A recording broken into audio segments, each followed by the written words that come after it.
All right, moving along with the countdown here, we'll be talking about 24 Arizona State. Let's get into it. It's Herm Edwards' third year at the program. He's had a smooth transition from ESPN to coaching. That's something that's just not very common. You go from ESPN to being a Power 5 head coach. That's something that is pretty hard to do. I know he's had some coaching experience in the past, but still, when you're doing it for years and all of a sudden you just go back into it right into the fire, that's hard to do. And so far, it's been pretty smooth. He's 7-6 and 8-5 in his first 2 years. And that's solid. It's not great, but I think the program's heading in the right direction based off of what the roster is and what the schedule is lining up this year. I like it. The schedule doesn't look too difficult, non-conference especially. I don't think they have a single Power Five team on their schedule or the non-conference schedule, and that works out well for a record. I don't wonder how the committee would look at that if they're in a possible position for the playoff this year. But I think they value wins and losses more, so this might be a good strategy for them to not have too many good non-conference teams. Um, the offense, let's get into it. The offense has potential, but needs to replace Benjamin and Brandon Ayuk. Brandon Ayuk, first round pick, big play threat. Um, I don't I don't think that it'll be too much of a drop off though, because Frank Darby's a guy that averaged around 20 yards per catch, 8 touchdowns. I don't expect him to be as good as Ayuk, but he's a guy that can come in, step into that role, and be pretty good there.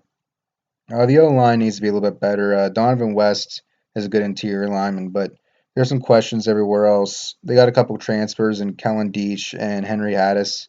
Hopefully they'll help. But overall, I'm not looking at too great here on the offensive line. We'll see if they can fix it.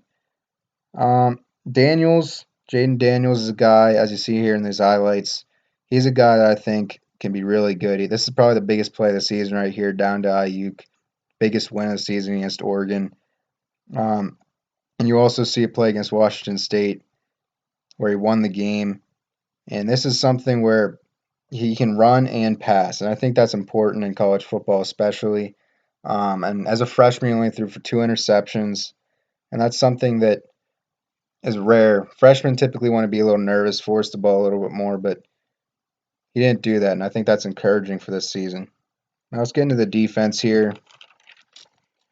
Returns 8 starters in the group that was pretty good in 2019, and that's really encouraging. If it was a good group and they returned most of the guys from that team, I would say that overall that's really encouraging, especially at linebacker. They got Merlin Robinson and Darian Butler among the best in the Pac-12 at linebacker, and they combined for a lot of tackles. I can't remember the exact statistic, but they combined for a lot of them.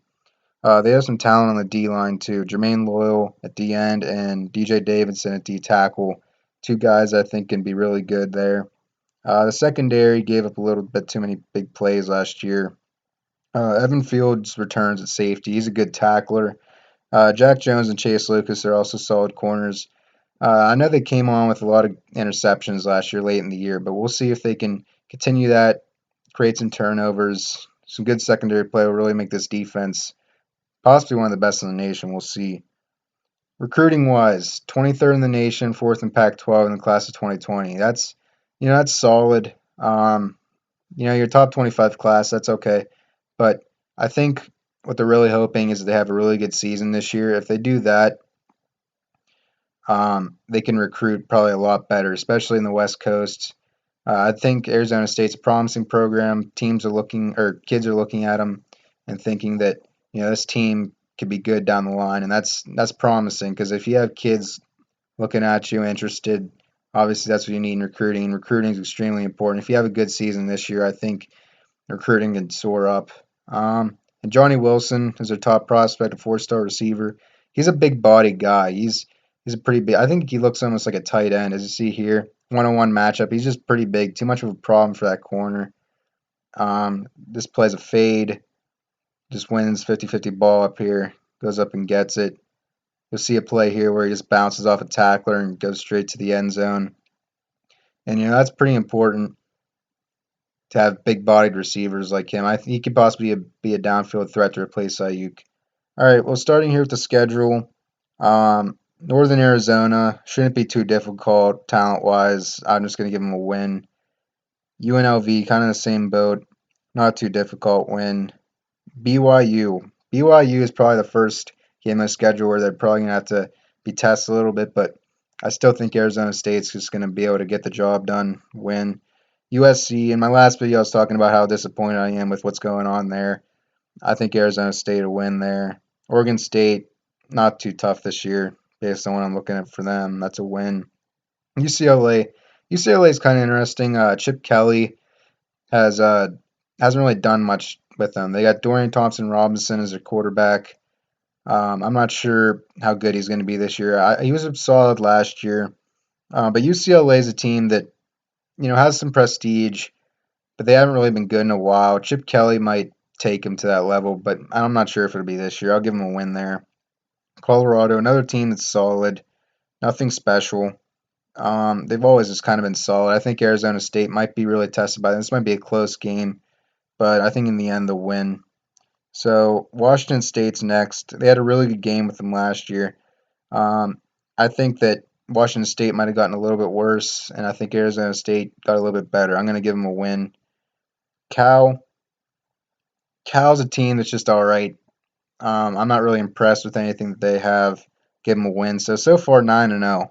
But then I think they're gonna have two straight losses with Oregon and Utah. Oregon I think is gonna be really good. I don't see them beating Oregon. They might, but I don't think they will. Same with Utah. Utah, that should be a good game. I kind of like what's going on with Utah though. I'll give them the loss there. And Arizona finishing up rivalry game. It's hard to tell with those, but I think they'll get the job done against Arizona. So overall, we got 10-2, which is a really good season. If they do that, I think the recruiting will go up, and I think possibly 2021 and 2022 will be better seasons. So I like what's going on with Arizona State, and we'll see how they do this year. I'm looking forward to seeing how they do. Come back next time. We'll be talking about number 23, Boise State.